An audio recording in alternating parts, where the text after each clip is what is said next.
Oh! Holy crap. Oh, I shall call him Superman. Ooh, oh, this is nice. This is not vinyl. What's going on, my good people? Mike Hidalgo here, and this is our new project car, a 2015 BMW F82 M4. And Why? I just want to know how to maintain it and drive it to work every day. well, you're in luck. Not only are we going to show you how to install some cool performance parts on your F82, but like Alex said, we're also going to show you how to live with the car. So why this M4? Because clearly this one has had a past life that we're hopefully going to correct.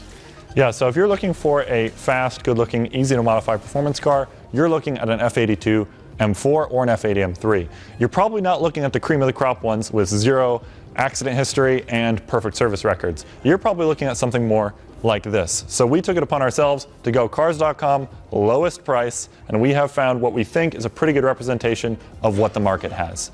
This car has 75,000 miles, so there's tons of maintenance that needs doing, and we're gonna show you how it's all done. And all of that can be found over at the FCP Euro channel, which has mainly DIYs, tech tips, and a couple other things in between. So to get this car up to speed, quite literally and physically, we're going to show you all that on both channels, so be sure to follow along as we get started. But there's a lot more better looking things on the ground here that I'd like to know a little bit more about and why we're throwing them on this car. And the key question here is, are we going to be offering them as well? Yeah, so all the shiny stuff in front of the car. We are going to be offering all of this on FCPeuro.com, including all the variations of everything. So if you want a V1 kit instead of DDCs, we're going to offer that as well. Here at FCP Euro, we are big fans of European car culture and style. I think we all watch, pretty much everyone in the office, those Nürburgring bridge to gantry videos.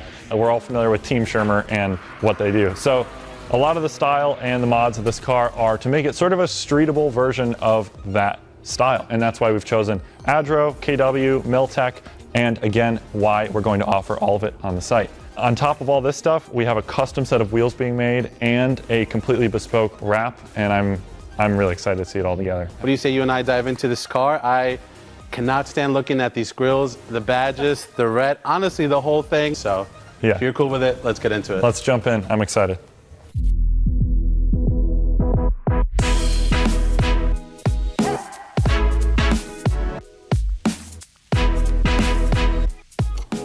Here's the reality. As cool as this car is, and as badly as I want to install these KW coilovers, I can't stand to look at it with this hideous lipstick on it. So we're gonna fix that right away before we do anything. We have something to replace this ugliness. We have some painted I&D Roundels. We have a new badge. We have some genuine black painted grills. And I think that's gonna be a real nice touch. And honestly, it's gonna motivate us to work on this thing a bit more. But for now, let me get the other grill and I'll get started on that. And then we'll have a little bit of a better car to present to you for the rest of this build.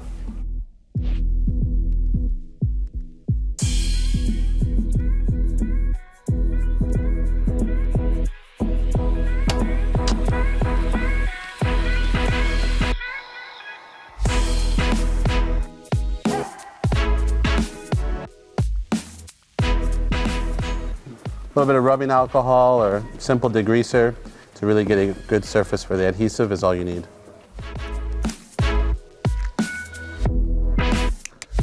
Bam, you just de-chromed the rest of your BMW.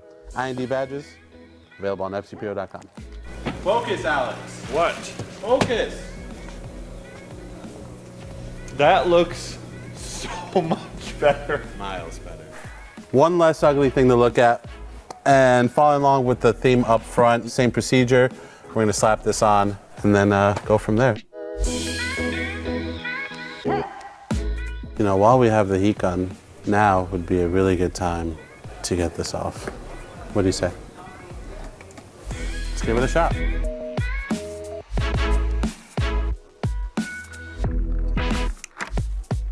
Same thing as before, we're just gonna work the glue off.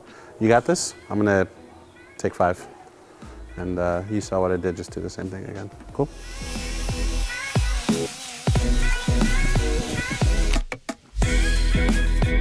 All right, so at this point, the trunk is prepped for Alex to go ahead and install his Euro-style wing here. So I think the gooseneck is gonna look good on here.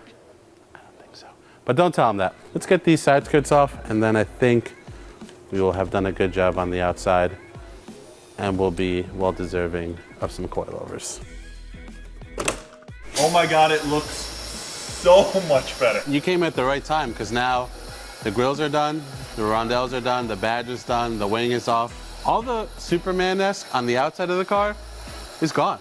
It's now Clark Kent. Yeah, I think now we can actually appreciate it for the first time. So much better. Hell yeah, dude. I don't have a mic on. Oh my God, it's so much better. All right, now that we've fixed everything going on up here, and most of everything, there's one more thing that I want to tackle now, and that is fixing this horrendous wheel gap, plus 75,000 mile worn out suspension. I can guarantee you there hasn't been a single thing replaced on there. We want this thing to not only look great, but also ride great. And for that, we're gonna hit it with all of this. We have brand new control arms for the front, the rear, the DDC KW coilovers, which there will be a DIY for all three of these over on the FCP Euro DIY YouTube channel. For now, let's get started on the suspension side of things, get this thing sitting right.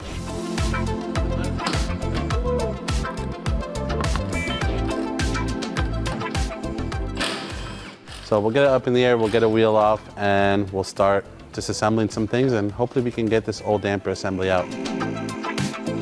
This isn't like the Cayenne build. No pizza and beer this time. Oatmeal and hot water, which I'm not happy about. Hot girl summer.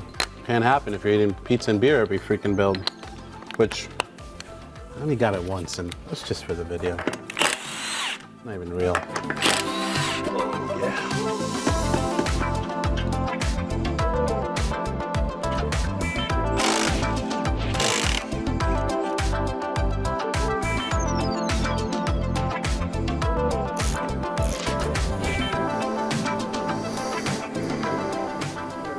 I built the passenger side by accident.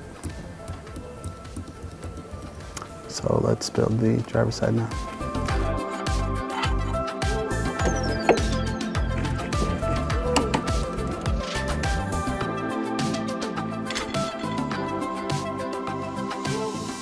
All right, this thing's in like sin, baby. That's what I like to see.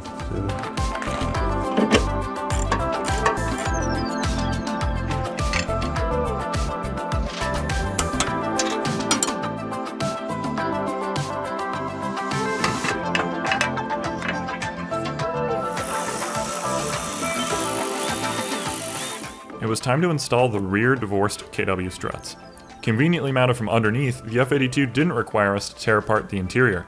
All we had left to do was to repin the EDC with the KW provided connectors. There it goes. There it is, baby. Nice job. When you're putting the suspension together, you have to make sure that this tang is facing the right way. If you look inside of this connector, there's a little green-gray sort of lock piece that is on the same side as this sliding clip right here. Push both of these in at the same time, because if you do one all the way in, like I did, and then you have to do the second one, you're gonna have to kink this. And when you're done, it should look like this. Now we just gotta do the same thing on the car. Yep, I'm gonna go home. Have fun in Arizona. Thank you.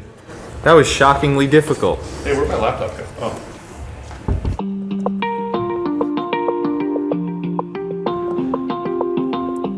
Beautiful. Connectors situated. KW end is in. Let's get the shock body in, baby.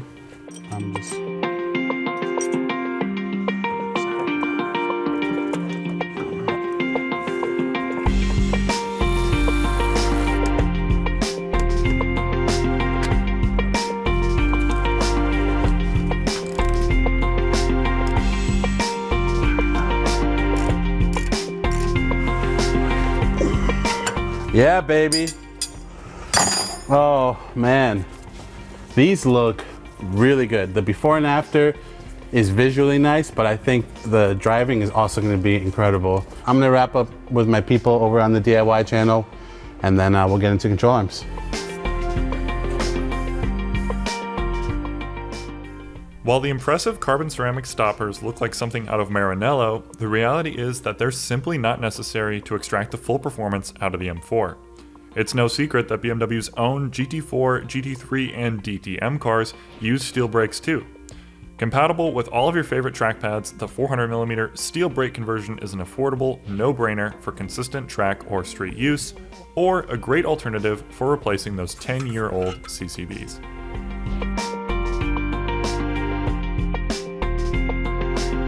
Suspension-wise, we have the control arms left. We have the forward and rearward control arms. The forward one, we're going to be upgrading with something really nice. We have these SPL tension struts, and these are going to replace these arms right here, which, you know, they're a fine design from the factory, but we're going to eliminate this rubber bushing, which sure might give you a little bit of a harsher feel, but for those of you that want more performance and bump steer correction and more caster adjustment, these arms are going to take care of that for you. It's going to give you a better driving feel. So these are going to go nicely with the rest of the suspension mods we've been doing to this car, and we're going to do the same for the rear, but that'll be for another day. So for now, we're just going to pop these old arms out, and then we should be able to get them out and start working our new ones in.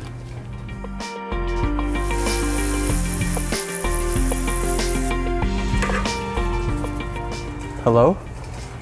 Yes? Worn suspension? Nah, we don't mess with that here. Only new. Don't call me. Take this number off your list.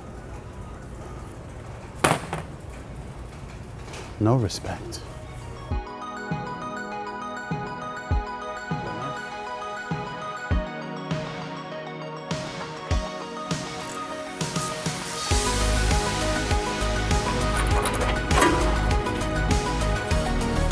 Easiest thing to do in an F82.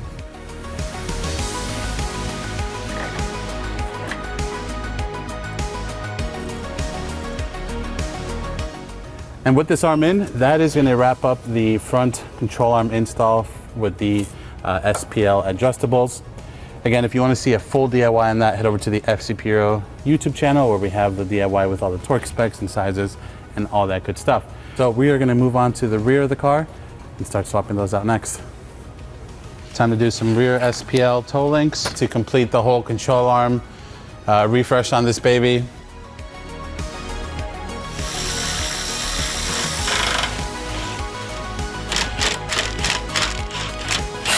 See all that corrosion that just came down? Now that's a lot of galvanic corrosion. We're going to avoid that on these new arms, because nobody likes this. With SPL control arms and bump steer correction rod ends, we have the best of both worlds. Our M4 is low, but with this upgrade it will track straight, feel sharp, and still remain predictable and safe at the limit with lockdown, camber, and toe adjustment. These upgrades, combined with the F82's hard-mounted rear subframe, bridge the gap between compliance and track focus. Ow. Ow, dude.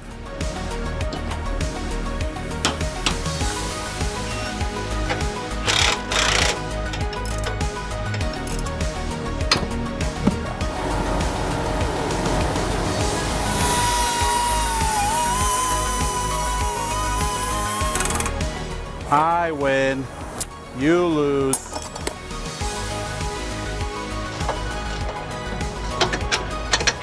With the rear control arms complete, it is time to tackle the exhaust.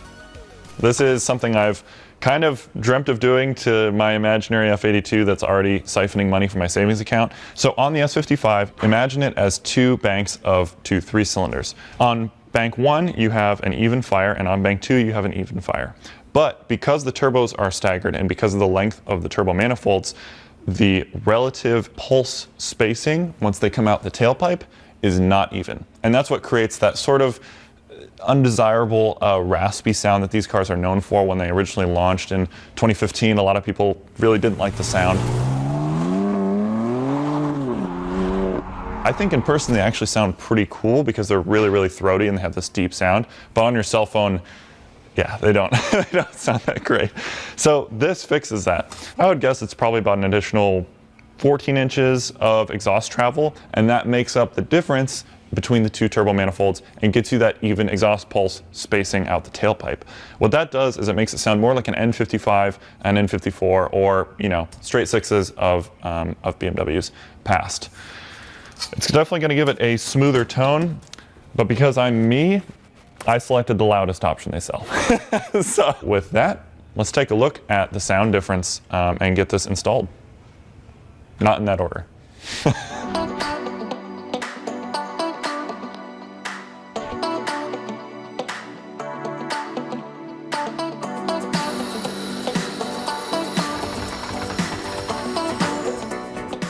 Oh.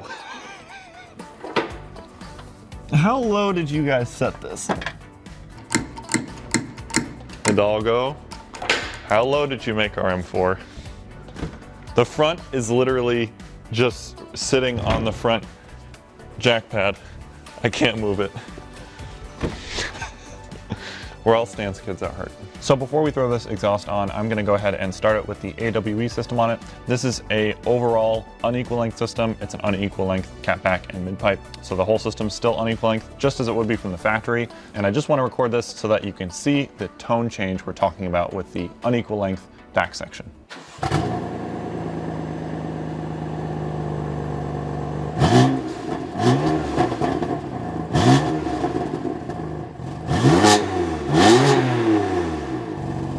All right, let's throw it up. As a former exhaust engineer, I was eager to see what we could do to smooth out the tone of our F82. But first, like any N55 based engine, our exhaust install started with some drilling.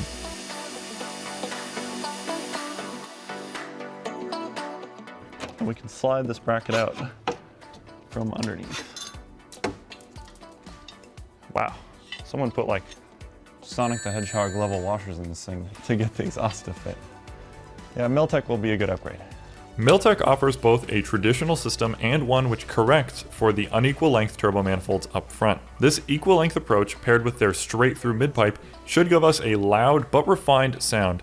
And while I can't say the final result was conservative, it's definitely in the spirit of BMW's past. So with the two systems on the floor, I mean obviously this is an AWE system, not OEM, but it is kind of cool where you can see the attention to detail on the Miltek system.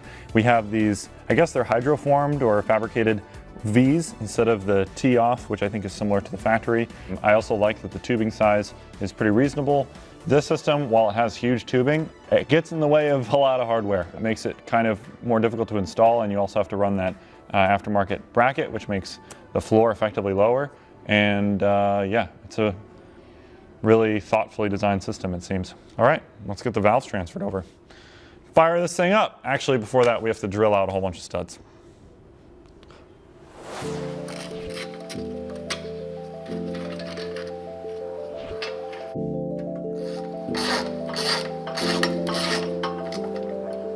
See, there we go.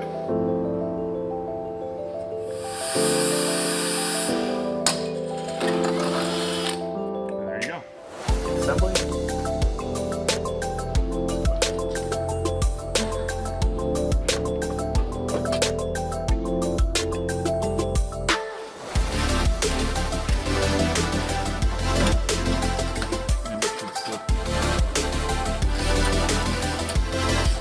I'm the muffler now.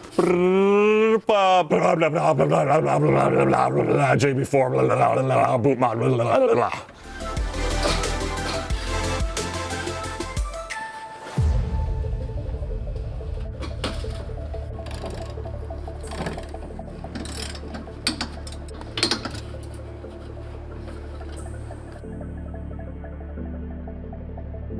I'm ready, I'm ready, I'm ready, I'm ready, I'm ready, I'm ready, I'm ready, I'm ready.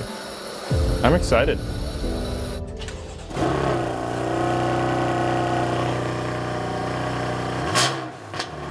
Whoa, that's totally different. That is crazy. Sport Plus. Depress the accelerator fully. Okay, so I manually forced the valves open by hitting the pedal after hitting the key on without the brake pedal, and then I went ahead and unplugged the valve. So this is valves totally open with the Miltek Sport exhaust.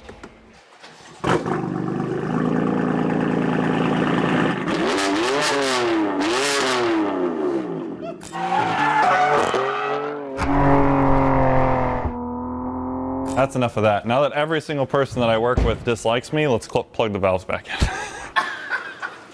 I heard it from over yonder. All right, let's put the arrow on it. With the suspension wrapped up and some eyesores taken care of, tune in next time as we get some Euro spec exterior upgrades and a new aero package to make our M4CSi project ring ready. Don't forget, this car could be yours. Visit FCP Euro.com to find out more.